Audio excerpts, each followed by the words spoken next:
नमस्कार, स्वागत है आपका मेरे चैनल पर। मैं हूं Pankaj Matpal, certified financial planner, और आज मैं लेकर आया हूं आपके कुछ सवालों के जवाब।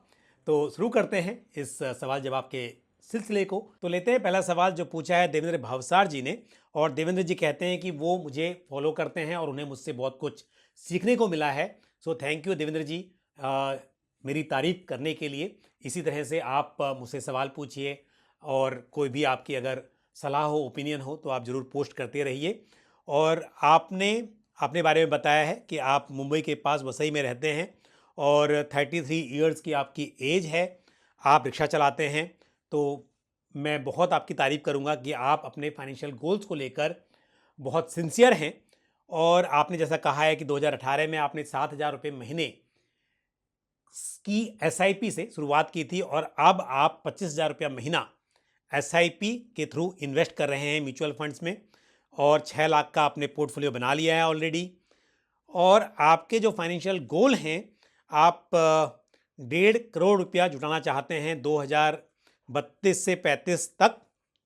और साथ ही आपको घर खरीदना है। 40 लाख रुपए आप जुटाना चाहते हैं 2027 तक। मैं आपके पोर्टफोलियो पर बात करूं उससे पहले आपके गोल पर चर्चा करना चाहूँगा। आपको 2027 तक लगभग 40 लाख रुपए जुटाने हैं, और साथ ही आप चाहते हैं कि 2032 से 2035 तक आप 1.5 करोड़ रुपए जुटा पाएँ। जितना आप इन्वेस्टमेंट कर रहे हैं उसमें थोड़ा सा आपको बढ़ाना पड़ेगा, क्योंकि आपको 40 लाख रुपए की ज़रूरत पड़ेगी 2027 में। तो समय उतना ज़्यादा नहीं है, 5 साल बचे हैं। और क्योंकि आप घर लेना चाहते हैं, तो आप इसके लिए थोड़ा लोन भी ले सकते हैं, तो ताकि आप समय पर घर ले सकें। थोड़ा पैसा अगर आपको लोन के सहारे अ, लेना पड़े तो वो आप कर सकते हैं।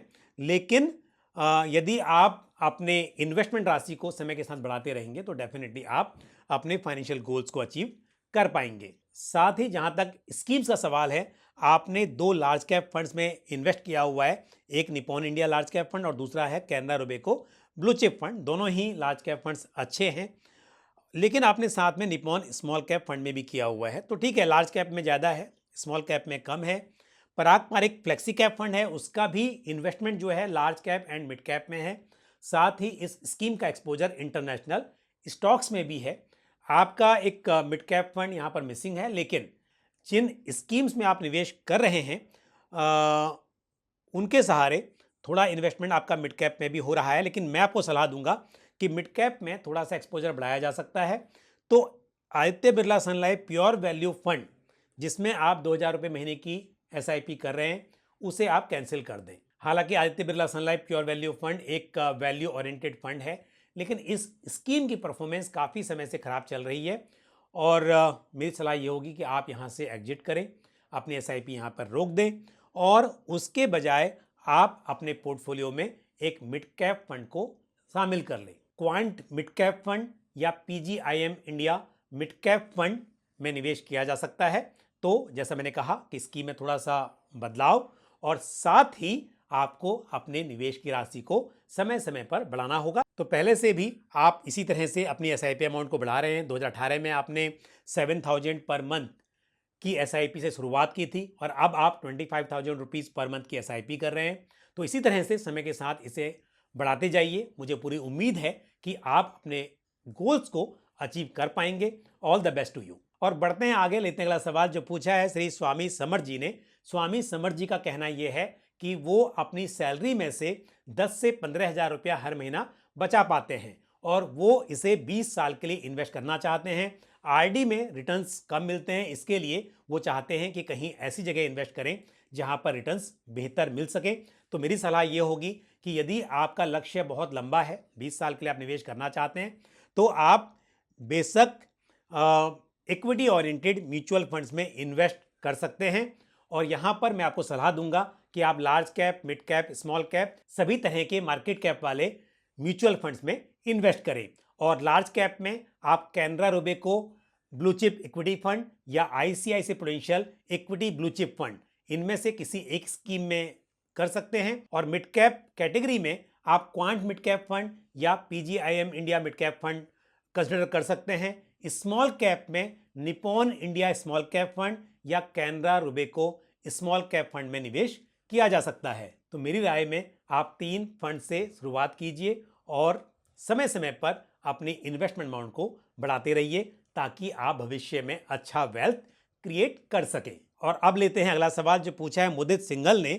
मुदित जी जानना चाहते हैं कि एसबीआई मल्टी कैप फंड और एसबीआई स्मॉल कैप फंड्स कैसे हैं, और साथ ही वो कहते हैं कि वो 6 साल में 10 लाख रुपए जुटाना चाहते हैं और उनका उद्देश्य प्योरली वेल्थ क्रिएशन है। तो मुदित जी, ये दोनों ही स्कीम्स अच्छी हैं, लेकिन मैं आपको ये कहूँगा कि यदि आप एक मल्टी कैप फंड में निवेश कर रहे हैं तो अलग से स्मॉल कैप फंड में निवेश ना करें, क्योंकि एक मल्टी कैप फंड का निवेश large cap, mid cap, small cap सभी तरह के मार्केट कैप वाले शेयर्स में होता है। यानी कि मल्टी कैप फंड का जो टोटल एसेट अंडर मैनेजमेंट होता है उसका minimum 25% large cap, minimum 25% mid cap और मिनिमम 25% स्मॉल कैप शेयर्स में इन्वेस्ट किया जाता है।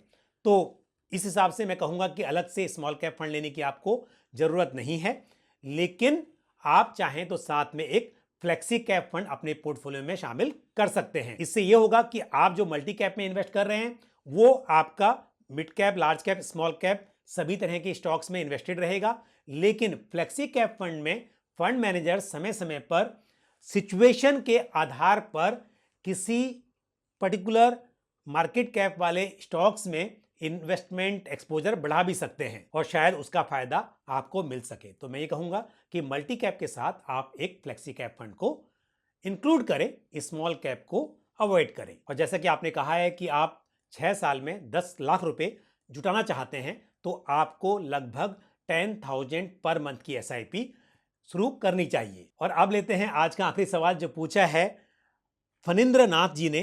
फणींद्र नाथ जी कहते हैं कि उन्हें 1 करोड़ रुपए इन्वेस्ट करने हैं और वो हर महीने 50,000 रुपए SWP के जरिए विड्रॉ करना चाहते हैं। साथ ही फणींद्र नाथ जी चाहते हैं कि 15-20 साल के बाद उनका जो ये कैपिटल है जो 1 करोड़ रुपए हैं वो थोड़े बढ़ भी जाएं। फणींद्र नाथ जी, म्यूचुअल फंड्स में रिटर्न गारंटीड नहीं होते हैं, लेकिन 0.50% पर मंथ का रिटर्न एक्सपेक्ट करना मेरे हिसाब से कोई गलत नहीं है, क्योंकि यदि आप 1 करोड़ पर 50,000 रुपया महीना विड्रॉ करना चाहते हैं तो ये 0.50% पर मंथ होता है। हालांकि ऐसा नहीं है कि हर महीने आपकी कैपिटल 0.50% से ग्रो होगी या हर साल 6% से ग्रो होगी, लेकिन लॉन्ग टर्म में आप म्यूचुअल फंड से इससे बेहतर रिटर्न्स की उम्मीद कर सकते हैं।